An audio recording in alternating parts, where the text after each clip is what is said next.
Assalamualaikum warahmatullahi wabarakatuh. Selamat pagi dan salam sejahtera untuk anak-anakku semua.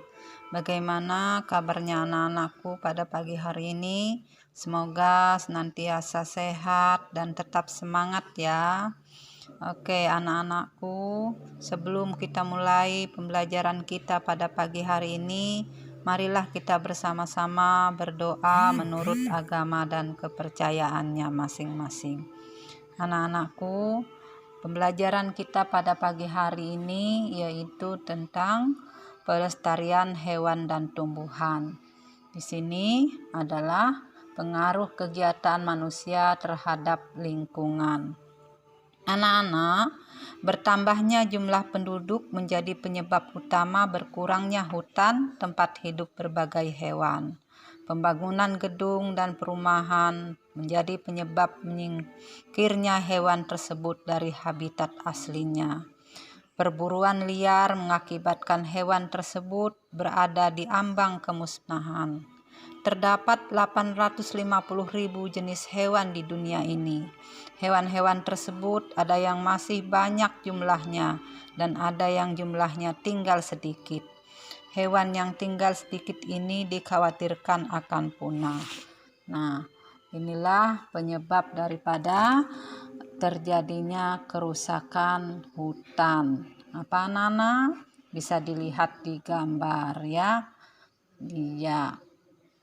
Iya, pintar anak-anak semua ya. Penyebab kerusakan hutan adalah terjadinya pembakaran hutan ya, pembangunan gedung-gedung dan perumahan. Selain kerusakan terjadi pada hewan juga terjadi pada tumbuhan. Di sana ada penyebab kerusakan hutan.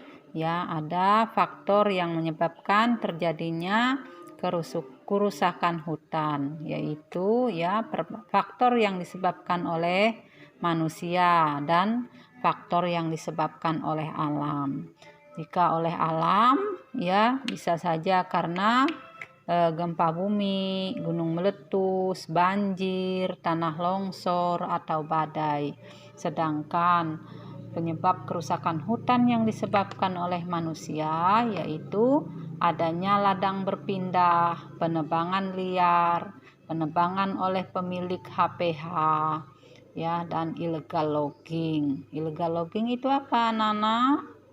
Iya, pengambilan kayu secara liar. HPH adalah hak penguasaan hutan yang dilakukan oleh perusahaan-perusahaan. Ya, anak-anak, akibat penggundulan hutan ya, seperti anak-anak lihat ya, kehilangannya tempat tinggal bagi hewan.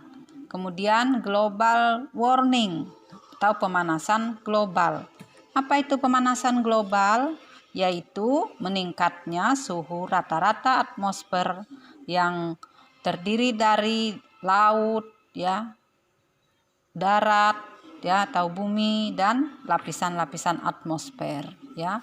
Lapisan atmosfer itu adalah lapisan yang menyelimuti bumi ya, agar tidak terjadi panas langsung dari matahari ya. Kemudian rusaknya lapisan ozon ya.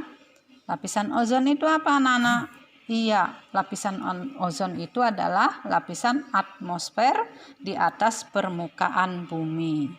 Kemudian akibat pengundulan hutan berikutnya adalah tanah menjadi kering.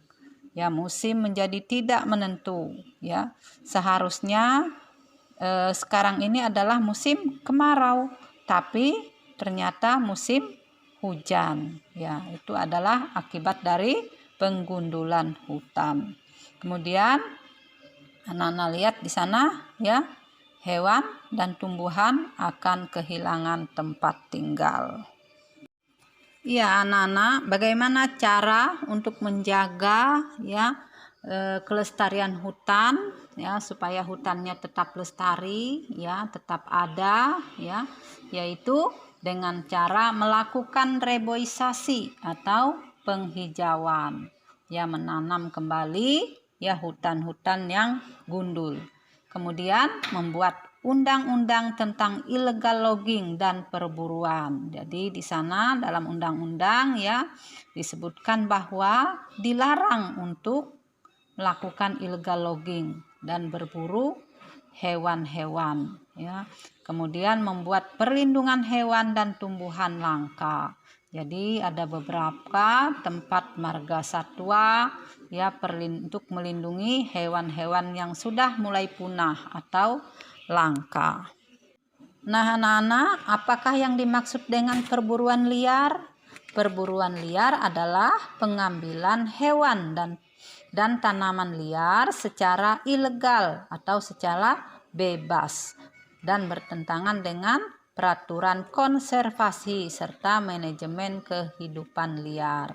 Perburuan liar merupakan pelanggaran terhadap peraturan dan hukum perburuan. Oke anak-anak ya.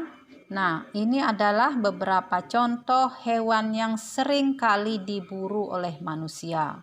Ya, karena hewan-hewan ini ada manfaatnya, beberapa manfaat bagi manusia ya, tetapi ya menyebabkan ya hewan-hewan ini menjadi langka. Di sana ada burung jalak Bali ya, burungnya sangat indah, makanya banyak orang yang senang dengan burung ini. Kemudian badak bercula satu ya, culanya ya biasanya mahal harganya, makanya sering diburu. Kemudian orang hutan ya, kura-kura hijau, ada gorila ya. Ini beberapa hewan langka yang biasanya diburu oleh manusia atau pemburu. Anak-anak ya, perburuan liar dan penggundulan hutan ya akan menyebabkan hewan dan tumbuhan menjadi langka ya.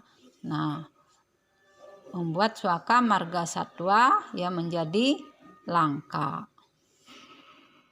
Ya anak-anak ya, ada beberapa upaya pelestarian makhluk hidup agar tidak punah. Yang pertama adalah suaka marga satwa ya, yaitu tempat dan daerah untuk melindungi hewan-hewan yang hampir punah. Misalnya suaka marga satwa Palian ya. Kemudian ada suaka marga satwa ya Gunung Leser di Aceh. Ada suaka marga satwa Gunung Rinjani di Nusa Tenggara Barat. Ada suaka marga satwa ya Pulau Komodo di Flores ya. Nah, selain suaka marga satwa untuk hewan, ada juga membuat cagar alam. Apa itu cagar alam? Yaitu tempat atau daerah untuk melindungi tumbuh-tumbuhan liar yang hampir punah. Misalnya ya cagar alam Krakatau ya, cagar alam Nusa Kambangan di Jawa Tengah, cagar alam Cibodas di Jawa Barat ya. Selain suaka marga satwa dan cagar alam, ada juga taman nasional ya, yaitu kawasan pelestarian yang dikelola untuk kegiatan pengetahuan, pendidikan, pelatihan, dan pariwisata. Contohnya Taman Nasional Bunaken di Sulawesi Utara, ya Taman Nasional Ujung Kulon di Banten, ya. Ada juga ya di Kalimantan Timur misalnya ya Kebun Raya Samarinda ya, ada Kebun Raya Balikpapan. Nah, itu adalah contoh-contoh ya taman-taman nasional. Oke anak-anak, di sana ya sudah tertera provinsi dan lokasi marga satwa dan jenis-jenis hewannya ya. Misalnya Riau, lokasi marga satwanya adalah Kerumutan, Pulau Berkah. Jenis hewannya adalah ada gajah, tapir, burung-burung laut. Di Sumatera Barat ada rimbo pantai. Jenis hewannya adalah siamang, tapir, harimau. Kemudian di Lampung ada waikambas. jenis hewan, gajah, orangutan, dan harimau ya. Anak-anak nanti bisa ya baca pada slide 1 dan 2 ya.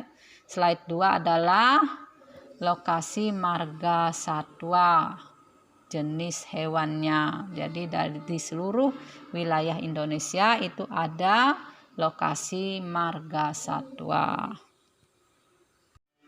Oke anak-anakku, demikian pembelajaran kita pada pagi hari ini. Semoga ya yang sedikit ini bisa dimengerti dan bermanfaat ya, bisa dipelajari kembali. Dan Ibu akhiri, selamat pagi dan assalamualaikum warahmatullahi wabarakatuh.